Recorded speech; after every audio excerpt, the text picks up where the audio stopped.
예, 차상병 특검 국정조사 이게 이름이 국정조사 청문회죠. 네, 그러니까 입법청문회라고 입법 공식 청문회. 명칭은 되어 있습니다. 예. 예, 특검법을 통과시키기 위한 청문회. 특검법 아. 대개 법안을 만들 때 청문회를 하거든요. 예. 그러니까 이게 입법청문회라는 거예요. 예, 원래는 수사 중인 사안에 대해서는 국정조사법에 의해서 국정조사 못하게 돼 있지 않습니까? 그렇죠. 그래서 아마 입법청문회라는 필요하기 때문에 입법을 위한 청문회라는 타이틀을 단 것 같습니다. 청문회는 국정조사랑 달리 조금 좀 아, 증인으로 다르죠. 나오는 예. 사람이 좀 굉장히 리콰이어먼트 그 요구 사항이 있죠. 좀 청문회는 훨씬 더 좀 센 거 아닙니까? 국회 권한이 국정조사 비교해서. 그렇죠. 이번에도 그러니까 누가 출석하느냐가 아직 미정이에요. 예. 이게 뭐 어떤 명령서를 발부하거나 또는 뭐 국정조사에 따른 증인 채택 절차가 없이 그렇죠. 예, 일단 청문회 하면은 이럴 땐 주로 전문가 청문회를 많이 하는 거거든요. 네. 법안에 대한 쟁점이 있을 때. 아, 그렇지. 예, 그런 입법 청문회이기 때문에 예. 강제력이 좀 떨어지는 것으로 보여집니다. 근데 이제 청문회는 청문회이기 때문에 예. 증인 출석 의무에 대해서는 얘기를 하는 것 같고 그렇죠. 그게 있는 것 같아요. 그렇죠. 그러다 예. 보니까 지금 나와야 될 사람들은 줄줄이 다 내가 나갑니다 이렇게 얘기를 하는 상황인 것 같아요. 오늘 보도 나온 걸 보면 이종섭 전 장관도 내가 안 나갈 이유 있어? 나갈 거야 이렇게 얘기를 하고 특히 유재은 법무관리관 이분이 많은 걸 알고 있고 많은 걸 했고 또 많은 걸 얘기하실 수 있는 분인 것 같은데 유재은 법무관리관 측이 얘기를 했대요. 이 언론하고 통화를 했는데 이 국회법에 의해서 증인 출석 의무가 있기 때문에 내가 가겠다 이렇게 얘기를 했다고 하고 그 외에도 박정훈 대령도 당연히 오고 그렇죠. 그다음에 그 문제 임성근 사단장도 출석 예정이다 이렇게 기사에 나오고 있습니다. 그리고 요거가 더불어서 이제 또 오늘 같이 나온 보도가 예를 들면은 유재은 관리관하고 이시원 당시에 공직기강 비서관하고 대면 보고나 이런 것도 10여 차례 했다 이런 것도 있거든요. 예. 이시원은 오나? 그거는 보도에는 없어서 잘 모르겠고 그래서 김계호 하는. 김기현 사령관도 와야 됩니다. 그러니까 두 명이 지금 미정인 것 같아요. 언론 그렇죠. 보도로는 네. 이시원, 김계환 두 명은 아직까지는 이시원, 김계환. 나온다는 보도는 없었고요. 그러니까 만약에 지금까지도 이종섭 전 장관, 임성근 사단장 그리고 박정훈 대령 일단 3인이 모두 나오고 네. 그 외에 여러 명이 나오기 때문에 그동안 조각조각 언론에 의해서 진술들이 계속 나왔던 것이 거의 한 자리에 모여서 대질조사처럼 할 수 있게 되는 거죠. 이 사람이 이렇게 들었다는데 진짜로 이렇게 들었느냐 이렇게 들었느냐를 맞춰볼 수 있는 굉장히 중요한 자리가 될 겁니다. 근데 이게 이런 유사한 장면을 떠올리시려면은 과거 온로비 사건 때 저기 4명의 증인이 나왔는데 예. 그 동시에 앉았는데 전부 다른 증언을 해가지고 그 그래서 온로비 특검으로 간 사건은 거죠. 99년입니까? 99 네, 언제입니까? 사건 발생은 98년이고 네. 청문회와 특검은 99년인데 제가 중학생일 때인데 그러니까 중학생 아니 그 중학생들이 많이 알아요. 좋으셨겠어요. 아니 왜 그러냐면은 중학생이라서. 그 청문회 중계 방송 때문에 만화 영화가 불방이 됐다고. 그럴 수가 있습니까? 야, 그 중요한 걸. 저 초중 학생들하고 엄마들이 분노했던 사건이에요. 근데 이제 너무 오래된 예여가지고 좀 네. 근래 예를 들어주시면 좀 더 재밌지 않을까요? 아니 그러니까 그게 특검 1호기 때문에 그렇죠. 우리나라 특검 1호기 때문에 그렇죠. 그런데 거기 나온 그 검찰총장 그 후에 법무부 장관 부인 연정아 씨하고 그다음에 신동아 그룹 회장 그 부인 이모 씨, 강인덕 통일부 장관 부인 배모 씨, 신동방. 신동아 그룹이 해체됐어요. 신동아였나? 예, 신동방이 아니고. 그다음에 네. 저기 그 맞다. 최순영 회장인가 그래서. 제가 예, 중학생일 그런데, 때여가지고 잘 그 기억이. 뻔한 얘기를 자꾸 이렇게 제가 다 알아서 정확하게 네. 그러니까 자꾸 헷갈려서 그래요. 너무 오래됐어요. 강인덕 통일부 장관 부인 배모 씨, 그다음에 앙드레 김봉남 네. 이렇게 맞아요. 나온 거예요. 네. 근데 넷이 증언을 하는데 다 달라. 그래가지고 막 증인들이 울어. 난 다 기독교 신자다. 그리고 신 앞에 맹세한다 그랬는데 4명이 다 기독교 신자예요. 그러니까 그 신들이 다 달라. 누구 신이 진짜인지. 그래가지고 여기서 안 맞아가지고 그래서 안 되겠다. 특검으로 가자였어요. 예. 그때 청문회에서 밝혀진 건 앙드레 김 본명이 김봉남이라는 것밖에 없었어. 다 틀리니까. 그러는데 이번 청문회가 예. 나는 그거와 왜 자꾸 비교를 하느냐. 예. 특검으로 갈 수 있는 중요한 에너지를 여기서 우리가 얻을 수 있다고 기대하기 때문이에요. 그때도 특검으로 갔죠. 그렇게 갔죠. 돼서. 그래서 네. 그 최병모 특검으로 간 겁니다. 네. 거기서 조폐공사 파업 유도하고 병합 특검을 한 거예요. 그게 우리나라 특검 1호입니다. 1999년. 특검하고 청문회하고의 결정적인 차이점이라고 하려면 특검은 검사가 결국 검사 강제 수사 아닙니까? 그렇죠. 그래서 청문회에서는 서로 간에 진술을 맞춰본다면 여기서 여러 가지 실마리가 밝혀져서 이 사람 거짓말하는 것 같은데 그렇죠. 이럴 때 압수수색도 하고. 그렇죠. 특검으로 그 다음에 2단계로 가면 그걸 실마리로 착착착 강제 수사해서 진실을 밝힐 수 있는 가능성이 커지는 거죠. 그렇죠. 내가 이번에 그래서 네. 어게인 99년이라고 보는 게 어게인 99년. 이 양상이 지금 말이 너무 안 맞거든. 유재은 법무관리관이 사건 기록을 회수하는데 주도적인 역할을 했다. 그런데 본인은 다 지시받아 했다 그러는데 이종섭 그렇죠. 장관은 지시한 적 없다. 그다음에 VIP 경로설도 네. 김계환 사령관이 말해서 경로설로 알려진 건데 그건 박정원 대령의 망상이다. 말이 극단적으로 다르잖아요. 그렇죠. 그러면 이거를 드러내 보여주고 한 테이블 위에서 이런 게 제가 보기에 한 6, 7개 쟁점이 보여요. 그러면은 의원들의 질문을 통해 가지고 이런 게 드러나게 되면 저 중에 한 명은 거짓말하는구나. 그렇죠. 그런데 이 거짓말 쇼가 어떻게 되는 거냐 하면은 내가 보기엔 서바이벌 쇼 같단 말이에요. 서바이벌. 예. 서바이 벌자 뺑겨? 예. 쇼 그런 건 자주 적혀졌어. 예. 이런 걸 하셔야 돼요. 알았습니다. 예. 그러니까 서바이벌 쇼 같아 보인단 말이에요. 예. 지금 국방부나 해병대 이 사건을 관리하는 컨트롤 타워가 완전히 무너져 있는 상황이에요. 전부 다 변호사 따로 선임해가지고 살아남기 바빠. 예. 그러다 보니 본인한테 유리한 증을 하다 보니 말들이 다 안 맞아가지고 소위 말하는 콩가루 집안이 된 거예요.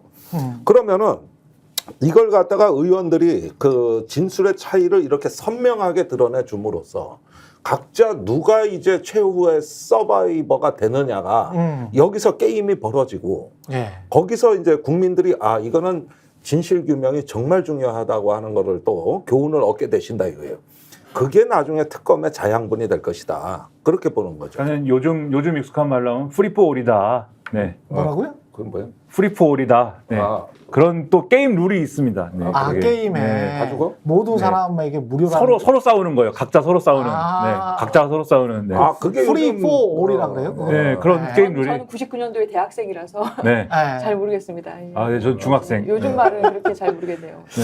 그런데 치고 특히 이런 후배들하고 오늘 하는 게 아니 근데 이게 그러니까. 세대 통합이 되니까 좋을 것 네, 같아요. 좋네요. 네. 제 덕분에 이제. 예. 근데 이제 요거 하나만.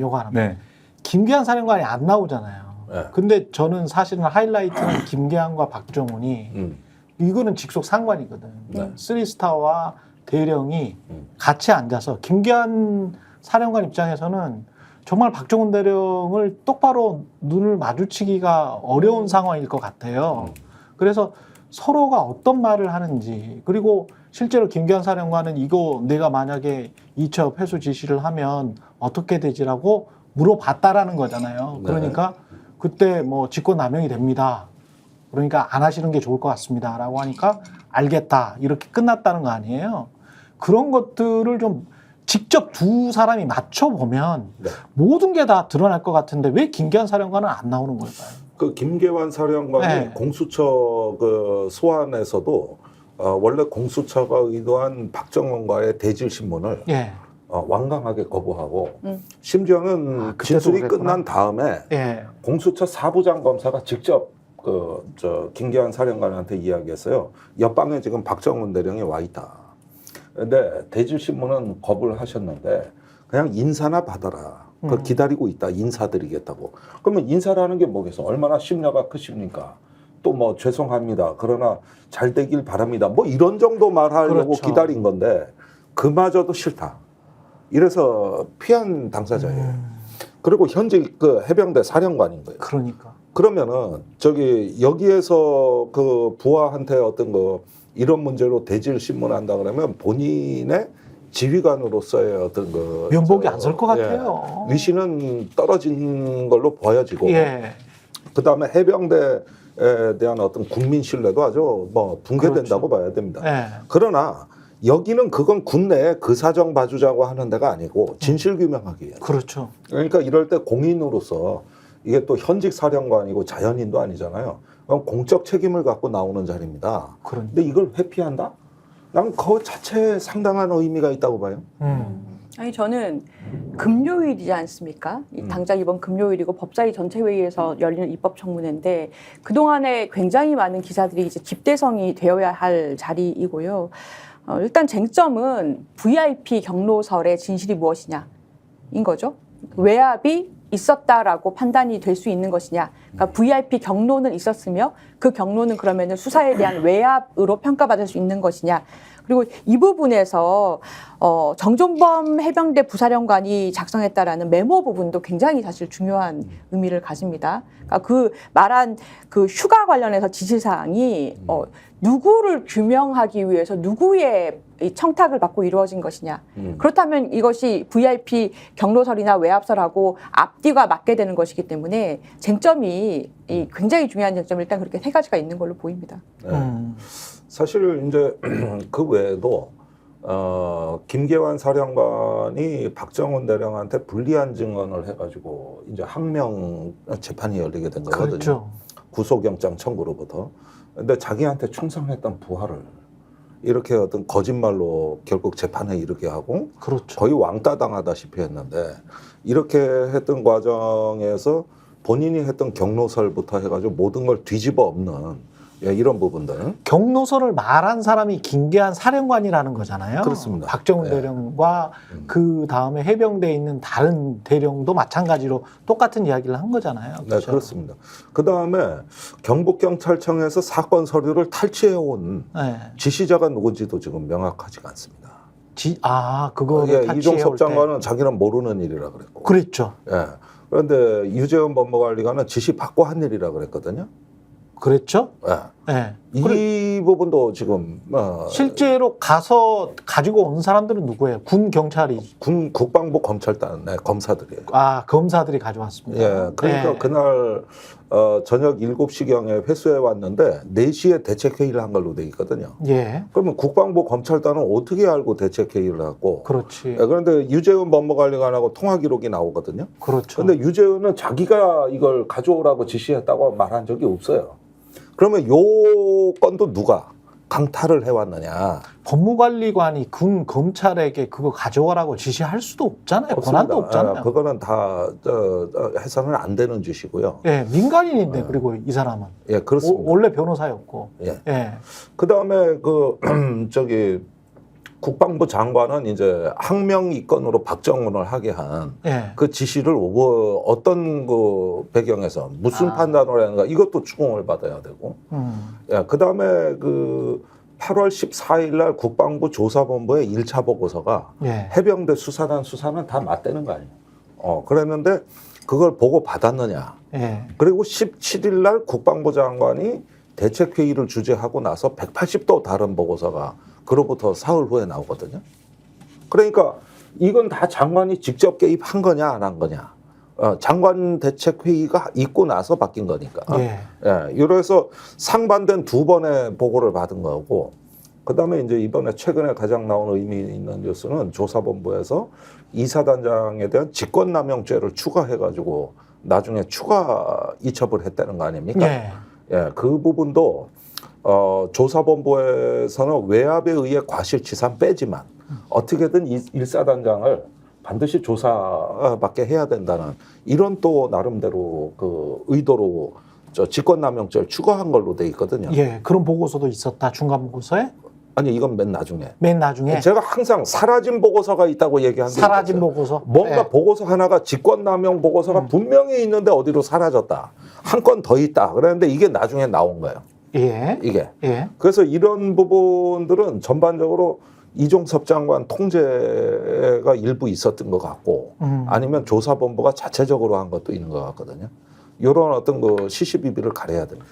좀 말씀해 주시니까 쫙 정리가 되네요. 7월 30일부터 정상적으로 갈 수 있었던 상황이 7월 31일부터 보고서와 관련된 기자회견이 수사보고서 최종 보고서의 기자회견이 취소되고 그 다음에 이첩 회수를 8월 2일 날 시키고 보직 해임이 되고 그렇습니다. 그리고 이거를 집단항명 또는 항명으로 입건시키라고 하고 그 다음에 국방부 조사본부에서도 비슷한 보고서가 나왔는데 다시 한번 해봐라고 하고 다시 회의를 해서 최종 보고서 나오기 또 직전에 직권남용과 관련된 보고서가 또 하나 있었는데 임성근 사단장에 대한 근데 그것도 어디론가 사라져 이따가 나타났고. 있다가 나타났다. 예, 그다음에 이제 마지막으로 제일 중요한 건 우즈베키스탄 출장 갔을 때 대통령한테 전화 3통 받았거든요.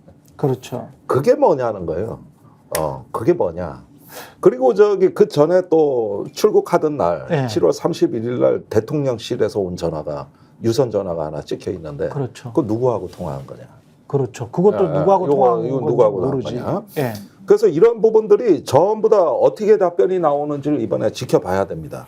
이게 아마 특검 수사에 있어서 굉장히 큰 자료가 될 것 같아요. 근데 원래 합의된 사항, 사실상 합의된 사안은 보고에서 결재된 사안은 그거 아니었어요. 그러니까 수사 최종 보고서를 박정훈 대령이 내니까 수사 잘했어라고 해서 장관까지 사인을 하고 그리고 이렇게 되고 나니까 임성근 사단장은 사실상의 보직 해임 조치를 해서 이 사람을 대기 명령을 시켰잖아요.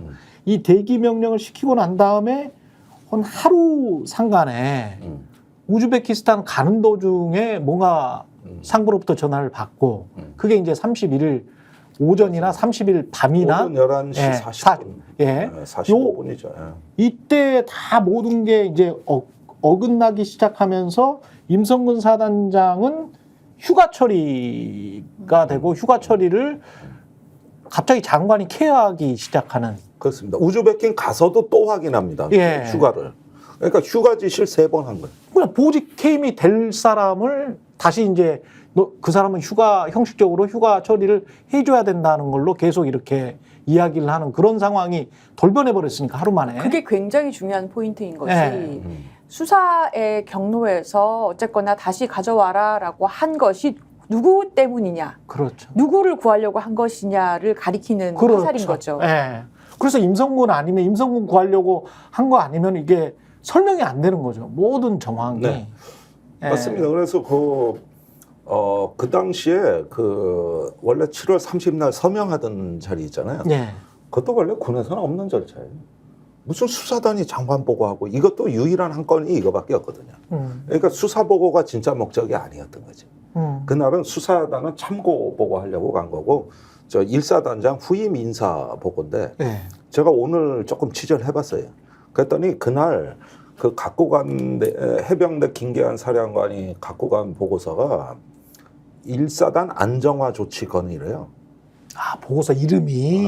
안정화 조치를 보고했다는 거예요. 그러니까 자, 관저에 1사단장이 지금 보직 해임 대기 상태로 못 나와. 그렇죠. 그럼 1사단 지휘가 지금 공백 상태지. 그러면 당연히 부사단장이나 뭐 후임이 참모장이 있어야죠. 일단은 지금은 그 권한 대행을 하고 있는데 그렇죠.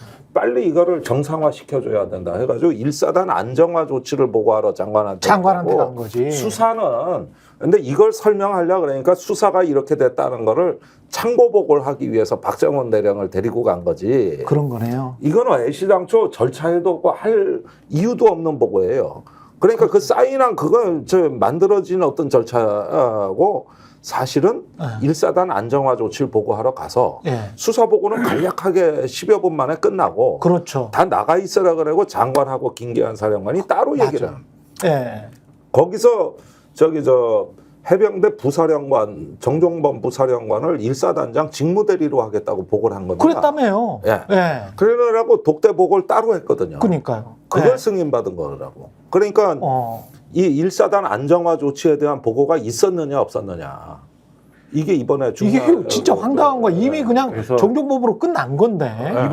이 부분이 지금 네. 말씀해주신 그런 내용이 확실하게 또 밝혀지면 이제 더 이미 뭐 다 알고 있는 거지만 더 확실해지는 건 이 사안의 본질은 인사다라는 게 그렇죠. 확실해지는 게 예.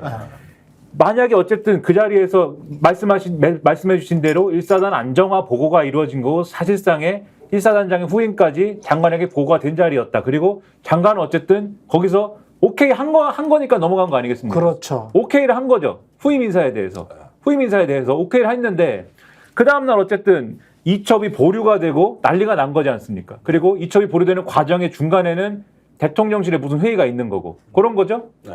그러면 이 대통령실에 무슨 회의라는 것은 수사와 관련된 것만 그러면 이 사안이 우리가 추정하기로는 원래 그냥 일상적으로 됐으면은 장관선에서 끝났을 문제인데 그러면 그렇지 않습니까? 장관이 수사가 이래? 그럼 후임 인사 이렇게 하지. 도장 찍고 끝났어야 될 문제가 갑자기 뒤집혔는데 그 다음날 뒤집혔을 때 애초에 우리가 생각한 거는 사건 내용이 대통령실에 보고가 돼가지고 그거에 대해서 대통령이 이게 사건이 이게 뭐야? 이러면 이 법적으로 이러면 안 돼. 이런 내용일 것이다라고 얘기를 했지만 그 보고된 내용이 그러면 만약에 애초에 장관에게 보고된 내용이 1사단 안정화건 즉 인사가 같이 있었다라고 하면은 대통령실까지 올라간 보고가 인사가 같이 있었을 가능성이 있다라고 저는 추정을 할 수가 있고 이 자리에 앉아서 그러면 대통령 입장에서 보고를 받았을 때는 사건이 왜 이렇게 됐어? 라는 법리적인 관심이 아니라 인사와 관련된 관심이었을 가능성이 그렇죠. 대단히 크지 않을까라고 추정하게 되는 겁니다. 그러면. 아니 그게 혐의가 매우 짙은 게 수사 관련해서 대통령이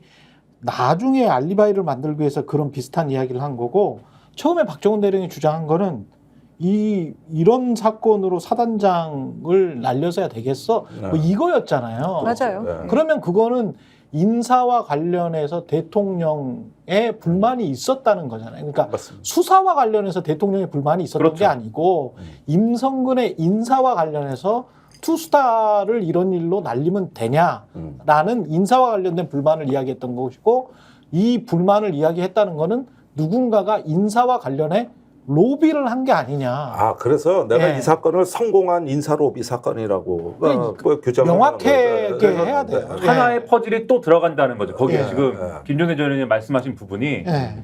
애초에 인사 얘기였다라는 그렇지. 퍼즐이 하나가 또 딱 들어가면 이 사안이 명확하게 한 줄로 딱 그어진다는 겁니다. 그래서 지금 말씀하신 것처럼 로비설의 의혹이 있고 요거는 이제 의혹이라고 부르겠습니다. 그렇죠. 로비 네. 의혹이 있는데 네. 그럼 대통령의 관심은 그 최상병 사건 수사가 어떻게 됐어 이게 아니라 임성근 사단장이라는 사람의 이 앞으로의 인사와 관련된 전망은 어떻게 돼? 요거에 관심이 있는데 그렇죠. 그날 보고가 올라온 걸 보니 사단장이 바뀌어?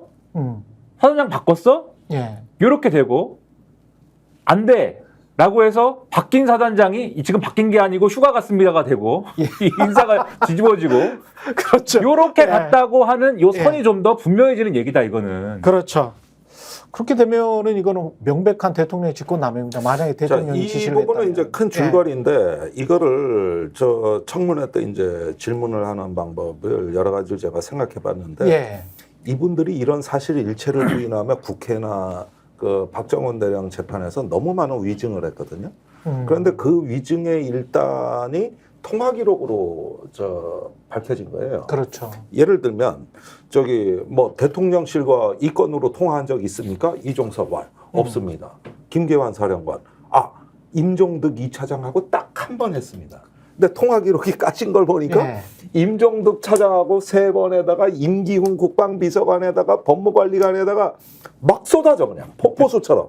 그랬는데 국회 와서는 예, 임종득 차장 딱 한 번 있었습니다. 없다고 참아 못하고 이렇게 깔고 넘어가는데 이게 통화 기록 보면은 작년 국회 국정감사에 와서는 이렇게 증언하셨는데 봐라 이렇게 많다. 왜 위증을 했느냐 이런 식으로 몰아붙이는 거예요. 이종섭 장관에 대해서도 당신 통화한 적 없다 그랬는데 이게 몇 통이야 지금 그리고 VIP 지키려고 계속 이러시는 것 같은데 왜 대통령실하고 통화한 것만 지키냐 부인하냐고 우즈베키스탄 가서도 3통화 했잖아. 그러니까 계속 이게 쏟아져나. 체리 따봉 폰으로.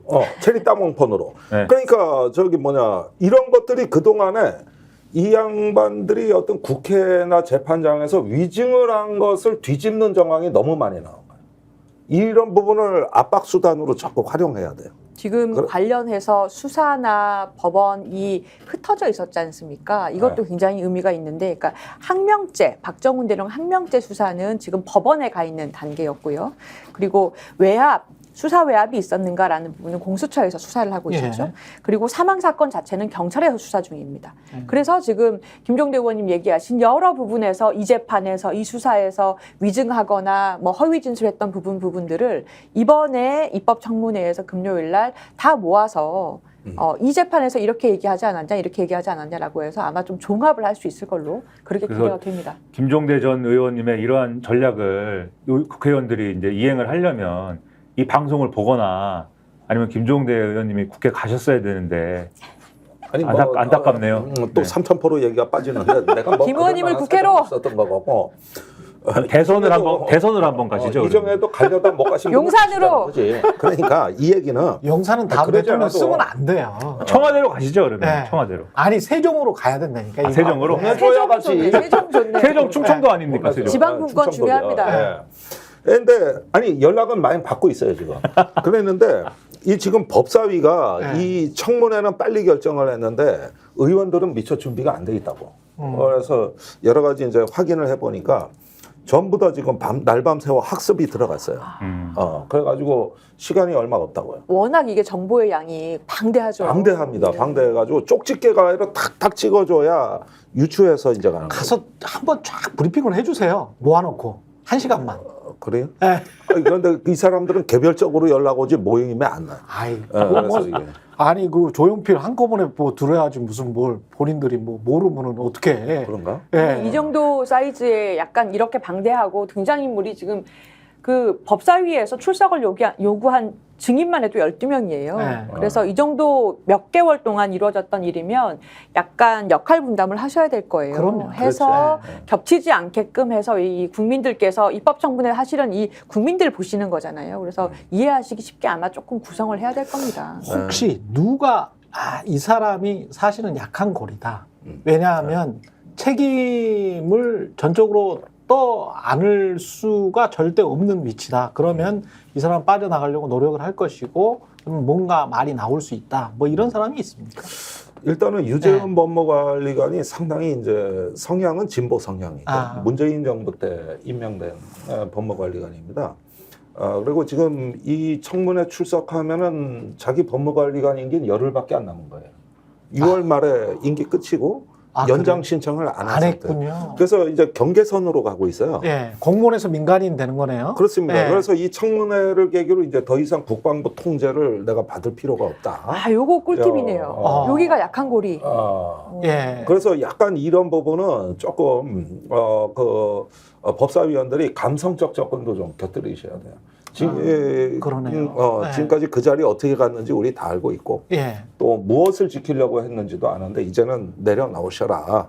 이런 권고도 좀 많이 하면은 의외로 약한 부분이 많이 드러날 것이다. 무엇보다 그 유명한 최 모 의원이 추천을 해서 그 자리에 갔다는 거 아니에요? 그러면 예, 거기도 추천했고 민주당이 예. 밀었지 뭐 거기. 민주당이 밀었고. 시민사회단체하고. 예. 대표적으로 그래가지고 상당히 군 인권 시민운동가들한테는 기대를 걸었던 법무관리관입니다. 근데 공교롭게도 정권 교체기에서 처신이 어려웠던 것 같아요. 예. 그러니까 우리가 뭘 압박하고 윽박지르는 것도 있지만 그런 사정까지 다 읽어내야 되는 거죠. 우리는 진실 끌어내는 게 중요하니까. 이분은 들은 거를 그리고 들어서 뭐 지시 받은 거를 그대로 이행했다라고 말하면 뭐 법적으로 처벌 받을 뭐가 있나요? 그래도 나는 뭐 어쩔 수가 없었다 위에서 뭐 그렇게 그런데 예. 박정은 그때 대령한테 전화한 건 좀 문제가 될 것 같습니다. 그때 그 혐의자를 빼라고 하고 예. 그때 이거는 외압으로 들린다고 박정은 대령은 대답했거든요. 박정은 대령이 다툼이 벌어졌죠. 직접 그렇게 이야기를 했어요. 예. 예. 그래서 요 다툼이 벌어진 대목 예. 이 부분에 대해서는 조금 책임성이 문제가 될 수 있어요. 직권남용이나 수사방해에 공범 있죠. 공범이 될 수가 있죠. 다만 이렇게 엄밀하게 말하자면은 그것을 본인이 밝히고 뭔가 이제 협조를 하게 되면 그렇죠. 예, 기소가 안 될 수는 있겠죠. 예. 이게 이분도 법 지식이 상당한 분 아닙니까? 변호사니까. 그러니까. 예. 그리고 또 지금 말씀해 주신 것처럼 이 정권의 뭐 핵심부에 있던 인사거나 이런 사람도 그렇죠. 아니고. 예. 그런데 이런 상황에서 자기 처지 때문에 어쨌든 이런 일들을 했어야 되는 거잖아요. 그러면은 상식적으로 볼 때 국방부 조사본부나 이런 데서 중간 보고서나 이런 거를 남겨놓은 것도 그렇고 흔적을 남겨놓은 거잖아요. 국방부 조사본부 같은 경우에는 우리가 이거 듣고 싶지는 않았는데 이런 지시를 뭐 우리는 동의하지는 않았는데 라는 식의 흔적들을 남겨놓은 거잖아요. 제가 볼 때는 유재현 관리관도 이 하는 과정에서 말을 듣고 뭐 자기가 지시를 이행하고 하는 과정에서 무슨 흔적을 남겨놨을 가능성이 대단히 높지 않는가. 그렇죠. 본인이 말을 뭐 하고 증언을 하는 것도 있지만 기록이나 이런 것들이 나중에 뭐 물론 이제 요걸 청문회를 지난 다음에 뭐 특검으로 가든가 말든가 한 다음에 얘기겠지만 아마도 기록이나 이런 것들이 아마 있고 그런 것들에 의해서 자기의 어떤 책임을 좀 경감하려는 그런 노력을 하지 않을까. 그런 것들도 상당히 감안해 볼 부분이긴 하겠죠. 그리고 그렇습니다. 유재훈 법무관리관이 전화하고 통화하고 이것뿐만이 아니고 그것도 좀 주목을 해봐야 될 것 같아요. 정종범 부사령관, 해병대 부사령관이 참석해서 메모를 남겼던 그 수첩, 이종석 국방장관이 소집했던 그 회의에 유재훈 법무관리관도 참석자로 돼 있더라고요. 맞습니다. 그러니까 그 참석한 회의가 있고 정종범 수첩에 한 10가지 내용이 있거든요. 9가지. 예, 그러면 뭐. 그 10가지 내용에 정종범 수첩에 이렇게 적혀 있는데 당신은 그때 이 말을 들었어. 그 다음에 거기에 약간 좀 희미한 부분이 있잖아요. 이 말이 어떤 말이요? 라고 유재훈한테 물어봤을 때 유재훈도 만약에 아기가 맞는 말을 한다면 그렇다면 이제 굉장히 그래서 좀 부인하고 있죠. 그러니까 네. 거기에 나와 이게, 있는 지시사항은 유재훈은 자기가 지시한 내용이 아니라고 그러거든요. 그러니까 재판에서 이게 재판에서 나온 얘기잖아요. 예. 그 메모에 예를 들면은 예. 누구누구 수사 언급 안 돼 뭐 이런 내용이 그렇죠, 있는데 그렇죠. 이 정부사령관이라는 사람은 처음에는 장관이 지시한 내용 메모한 거다라고 얘기를 하다가 재판에서는 유재훈이 얘기한 내용이다 이렇게 얘기를 한 거거든요. 예. 근데 유재훈은 이 재판이니까 예. 위증하면 안 되지 않습니까? 그렇죠. 말을 막 돌려요 계속. 그때 얘기를 할 때 저도 얘기하고 장관도 얘기했는데 예.